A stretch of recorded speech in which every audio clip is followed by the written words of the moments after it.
혹시 생각해 보셨나요? 우리가 주변에서 보는 모든 재료 안에는요, 저마다의 강도에 대한 이야기가 숨어 있다는 사실을요. 오늘은 인장시험이라는 도구를 통해서 그 숨겨진 이야기를 어떻게 읽어내는지 함께 알아보려고 합니다. 자, 지금부터 그 비밀을 한번 파헤쳐 보시죠. 네, 바로 이런 질문들.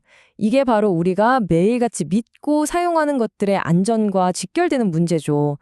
우리가 당연하게 여기는 모든 것들의 안전은 사실 재료의 성질을 얼마나 정확하게 알고 있느냐에서부터 시작되는 겁니다.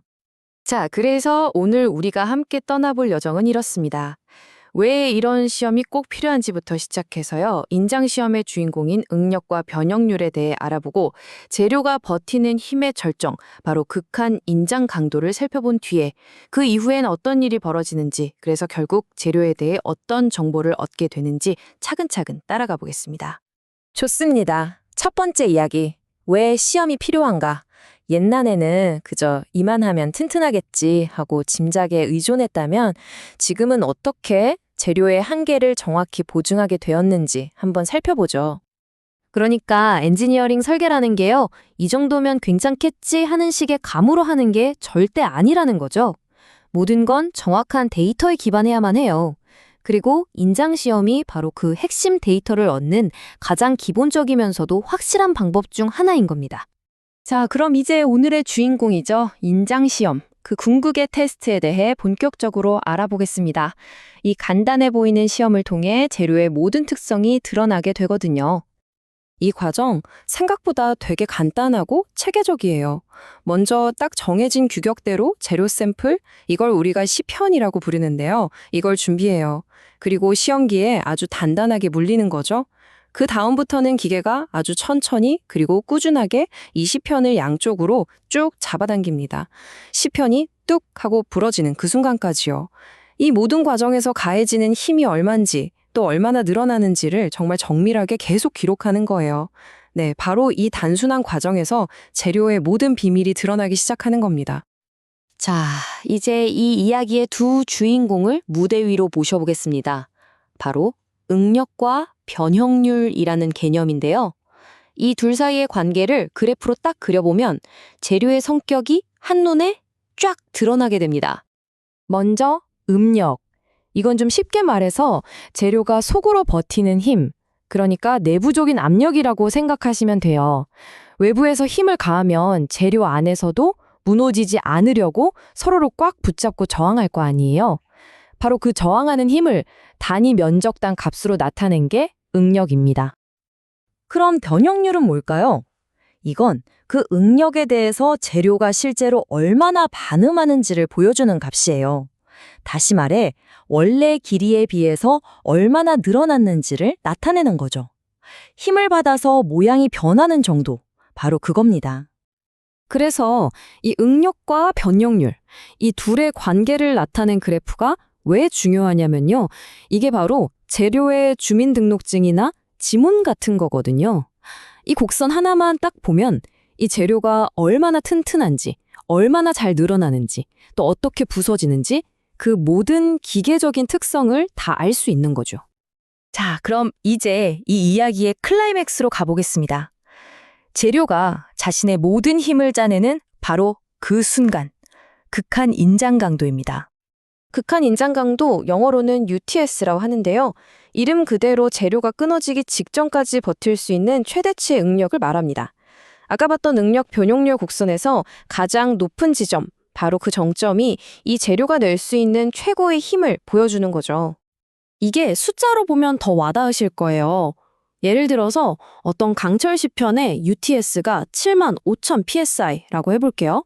이게 어느 정도냐면요. 1제곱인치, 그러니까 손톱보다 조금 큰 면적에 무려 75,000파운드의 힘을 버틴다는 뜻이거든요. 톤으로 환산하면 거의 34톤이에요. 어마어마하죠. 그런데 여기서 정말 흥미로운 반전이 하나 있습니다. 이 인용문을 한번 보세요. 전문가들은 말해요. 인장 강도가 가장 많이 쓰이는 값이긴 하지만 사실은 그 자체로 근본적인 의미는 크지 않다고요. 이게 무슨 말이냐면 특히 연성, 그러니까 잘 늘어나는 금속의 경우에는요. 이 UTS라는 지점이 안전하게 쓸 수 있는 한계점이 아니라 오히려 파괴가 시작되는 신호탄이라는 거예요. 최고점을 찍었다는 건 이제 곧 약해지면서 무너질 일만 남았다는 뜻인 셈이죠. 그렇다면 최고점을 찍은 재료는 그 후에 어떻게 될까요? 이제 재료 이야기의 마지막 장, 연성과 파괴에 대해 알아보겠습니다. 재료가 UTS에 도달했다고 해서 바로 뚝 하고 부러지는 건 아니에요. 오히려 이 최고점을 지나서 부서지기 직전까지의 행동이 이 재료가 얼마나 질긴지, 즉 충격을 잘 견디고 잘 변형되는지를 알려주는 아주 중요한 단서가 됩니다. 여기서 연성 재료와 취성 재료의 차이가 극명하게 갈립니다. 연성 재료는요, 부러지기 전에 엿가락처럼 쭉 늘어나면서 나 이제 곧 끊어질 거야 하고 시각적인 경고를 보내줘요. 반면에 취성 재료는요, 그런 거 없어요. 유리잔 깨지듯이 아무 예고도 없이 갑자기 탁 하고 부서져 버립니다. 만약 다리를 만드는 재료라면 어떤 특성이 더 안전할지는 말 안 해도 아시겠죠? 그래서 엔지니어들은 이 질긴 정도, 즉 연성을 숫자로 정확하게 표현하고 싶어요. 그래서 두 가지를 측정합니다. 첫째는 연신율, 원래 길이에 비해 총 몇 %나 늘어났는지를 보는 거고요. 둘째는 단면 감소율, 끊어진 부분이 원래보다 얼마나 가늘어졌는지를 보는 거죠. 이 두 숫자가 클수록 파괴되기 전에 더 많이 변형되면서 위험 신호를 보내주는 더 안전하고 질긴 재료라고 할 수 있는 겁니다. 자, 이제 거의 다 왔습니다. 이 모든 과정을 통해 우리가 무엇을 알게 되었는지 재료의 전체 프로필을 한번 정리해 보겠습니다. 다시 한번 강조하지만 인장 시험은 단순히 이 재료의 최대 강도는 얼마다 라는 숫자 하나를 얻기 위한 게 아니에요. 힘을 받을 때 이 재료가 어떤 여정을 거치는지 그 모든 스토리를 담은 완벽한 프로필을 우리에게 주는 거죠. 자, 보세요. 이게 바로 인장 시험으로 완성된 재료의 기계적 프로필입니다. 힘을 줬다 빼도 원래대로 돌아오는 한계인 탄성 한계, 영구적으로 모양이 변하기 시작하는 항복 강도, 재료가 낼 수 있는 최고의 힘인 극한 인장 강도, 그리고 부러지지 않고 얼마나 잘 늘어나는지를 보여주는 연성, 마지막으로 마침내 뚝 하고 부러지는 순간의 응력인 파단 응력까지. 이 모든 정보가 단 하나의 시험으로 하나의 그래프 안에 다 담겨 있는 겁니다. 정말 대단하지 않나요? 그래서 우리가 맨 처음에 던졌던 질문으로 다시 돌아가 보면요. 우리가 매일 건너는 다리, 우리가 타는 비행기를 어떻게 믿을 수 있느냐?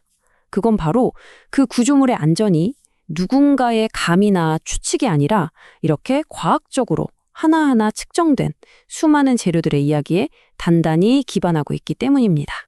그런데 말이죠. 오늘 우리가 살펴본 이 모든 이야기는 상온, 그러니까 우리가 생활하는 평범한 온도에서의 이야기였습니다. 만약에 이 재료가 용광로처럼 아주 뜨거운 곳이나 혹은 극지방처럼 아주 추운 곳에 놓인다면 어떨까요? 그때도 재료의 강도는 지금과 같을까요? 그 흥미로운 이야기는 또 다음 기회에 함께 풀어보도록 하겠습니다.